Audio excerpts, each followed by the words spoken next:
हम एनडीए के अलायंस में शामिल होंगे। चिराग पासवान जी बिहार के किसी भी कोने से खड़े होंगे कि देश के गृह मंत्री बिहार के आगमन पर है।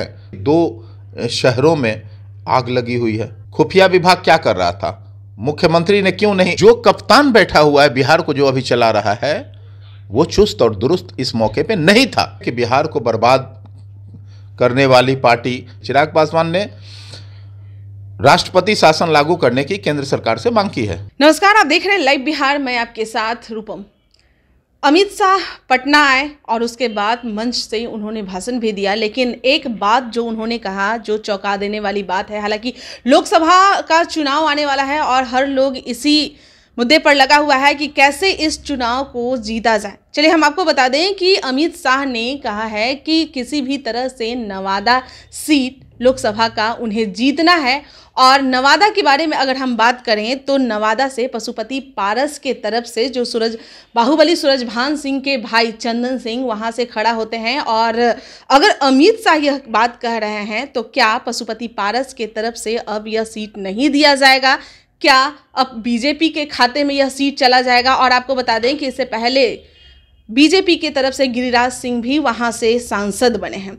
चलिए इसी मुद्दे पर बात करने के लिए लोजपा रामविलास पासवान की पार्टी से हमारे साथ जुड़े हुए हैं मुख्य प्रवक्ता राजेश भट्ट जी जुड़े हुए हैं। सर, क्या आखिर वजह क्या रहा है कि धीरे धीरे एक एक करके सीट पशुपति पारस की तरफ से छीनता नजर आ रहा है? उन्होंने ये बातें कही है कि नवादा में भाजपा कोटे से कोई उम्मीदवार उतारा जाएगा। बोले किसी भी हालत में मुझे वहां से एक सांसद मेरे बीजेपी कोटे से चाहिए। हाँ, बीजेपी कोटे से चाहिए। तो बीजेपी से अलायंस की पार्टियां वहां ऑलरेडी सांसद हैं। अब उन्होंने किस परिप्रेक्ष्य में कहा, इसका तो बेहतर जवाब भाजपा के प्रवक्ता दे सकते हैं।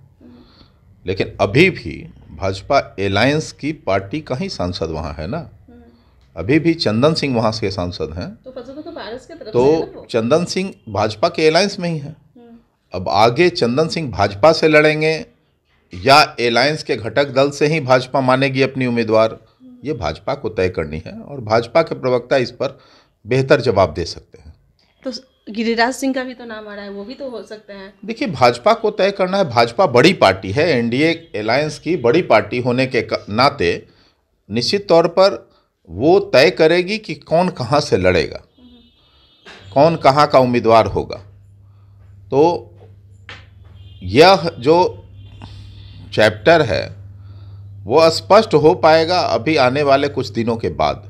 अच्छा, उन्होंने एनडीए इस पर कुछ भी कहना कहा है कि बीजेपी से चाहिए, एनडीए की बात उन्होंने नहीं। तो भाजपा जहां से चाहेगी वहां से लड़ सकती है।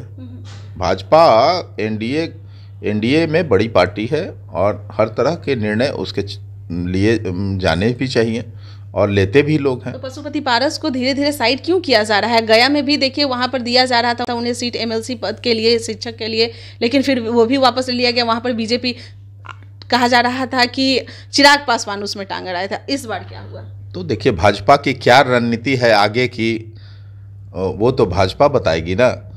भाजपा क्या चाहती है, किसको कहां से कितनी सीटें देगी, ये भाजपा तय करेगी। निश्चित तौर पे बड़ी पार्टी है, एनडीए में सबसे बड़ा घटक दल भाजपा है। आप लोग की भागीदारी और हम लोग देखिए ना, अभी ना एनडीए के साथ है ना यूपीए के साथ है। तो हम लोग किसी अलायंस में नहीं होने के कारण हम लोग इस पे कोई टिप्पणी नहीं करना चाहेंगे। अब उसके घटक दल को इस बात को सोचना, इस पे चिंता जाहिर करनी चाहिए कि यह हमारे लिए क्या हो रहा है। साथ नहीं है लेकिन समर्थन तो दे रहे हैं। एमएलसी पद पे भी तो आपने कहा था कि अगर बीजेपी खड़ा करती है तो हम नहीं खड़ा करेंगे, लेकिन दूसरे लोग अगर करते हैं तो हम करेंगे। तो इसका मतलब साफ तो पता चलता है कि आप साथ तो दे ही रहे हैं। देखिए, हम लोग अब कहीं उपचुनाव में उनके अनुरोध पर हमारे पार्टी के राष्ट्रीय अध्यक्ष ने उनको सहयोग किया था, नीतिगत सहयोग किया था, क्योंकि हम नहीं चाहते हैं कि बिहार को बर्बाद करने वाली पार्टी फिर से बिहार में अपना जड़ जमाए और अपना विस्तार करे। आज बिहार की जनता जो है त्राहिमाम की स्थिति में पहुंच गई है। आज देख रही है कि देश के गृह मंत्री बिहार के आगमन पर हैं और वहीं सांप्रदायिक सौहार्द बिगड़ा हुआ है। आज 2 गुटों में झड़प का नतीजा है कि 2 शहरों में आग लगी हुई है। बिहार की स्थिति जो है दिन ब दिन खराब होते जा रही है। लेकिन उसमें भी तो MIM की पार्टी तो कह रही है कि ये बीजेपी का ही किया धड़ा है। देखिए, किसने किया ये तो जांच का विषय है, लेकिन एक बात बहुत स्पष्ट है, एक बात बहुत स्पष्ट है कि रामनवमी, मुहर्रम जैसे खास त्योहारों पर वैसे भी पुलिस सतर्कता विशेष बरतती है। बावजूद ये संवेदनशील शहरों की श्रेणी में भी शुमार हैं बिहार शरीफ और सासाराम। पहले भी ऐसी कई घटनाएं यहाँ देखी जा चुकी हैं, कई मॉडल्स यहाँ से गिरफ्तार भी किए जा चुके हैं। बावजूद पुलिस क्या कर रही थी, खुफिया विभाग क्या कर रहा था, मुख्यमंत्री ने क्यों नहीं इस पर अपना हम लोग उस सतर्कता बरता? विशेष सतर्कता बरतनी चाहिए थी, विशेष पुलिस वहां डिप्लॉयड करनी चाहिए थी। क्यों नहीं हुआ ऐसा? क्या खुफिया तंत्र इनका फेल्योर था? मतलब आपका कहने का मतलब है कि अगर बीजेपी की शासन रहती थी ये सारा कुछ नहीं होगा, यही ना? मेरा कहना है कि जो कप्तान बैठा हुआ है बिहार को, जो अभी चला रहा है, वो चुस्त और दुरुस्त इस मौके पे नहीं था। विशेष लापरवाही होने के कारण ऐसी स्थिति उत्पन्न हुई है। और हमारी पार्टी, आपको बता दें कि हमारी पार्टी बिहार के इस हालात पर बहुत चिंतित है। हमारे पार्टी के राष्ट्रीय अध्यक्ष आदरणीय श्री चिराग पासवान ने राष्ट्रपति शासन लागू करने की केंद्र सरकार से मांग की है, और इस बाबत उन्होंने देश के गृह मंत्री आदरणीय अमित शाह जी से को पत्र भी लिखा है इस आशय का। चलिए, अब हम जो मुद्दा पे थे उस मुद्दा पे फिर से वापस आते हैं कि अब क्या लग रहा है कि वहां से कौन खड़ा होंगे? आप लोग का कितना इसमें ये किया जा रहा है? क्या आप लोग फिर से वहां पर विरोध किए थे? क्योंकि उस समय तो सुने थे कि संजय जायसवाल से मुलाकात हुई थी और विरोध आप लोगों ने किया था, जब विरोध जताया था। तो क्या अब फिर से आप लोग कुछ विरोध जता रहे हैं कि भाई हम भी सीट अपना कोई खड़ा करेंगे, चाहे कुछ भी? देखिए, ये तो तब हम करेंगे जब हम एनडीए के अलायंस में शामिल होंगे। निश्चित तौर पर हम अपनी मांग रखेंगे, लेकिन जब तक शामिल नहीं हो रहे हैं, अभी कहना बहुत जल्दीबाजी होगी।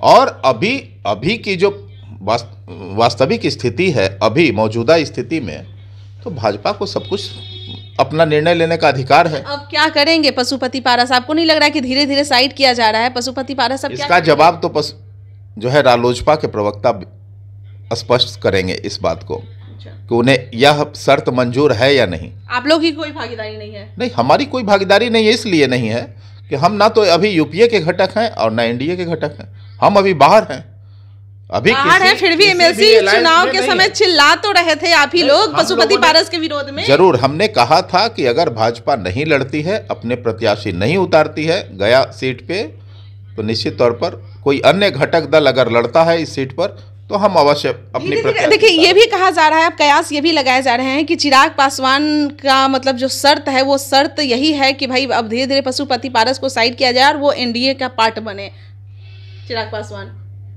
देखिए, ये इस तरह के कोई शर्त है? हमारे राष्ट्रीय अध्यक्ष शर्तों पर राजनीति नहीं करते हैं।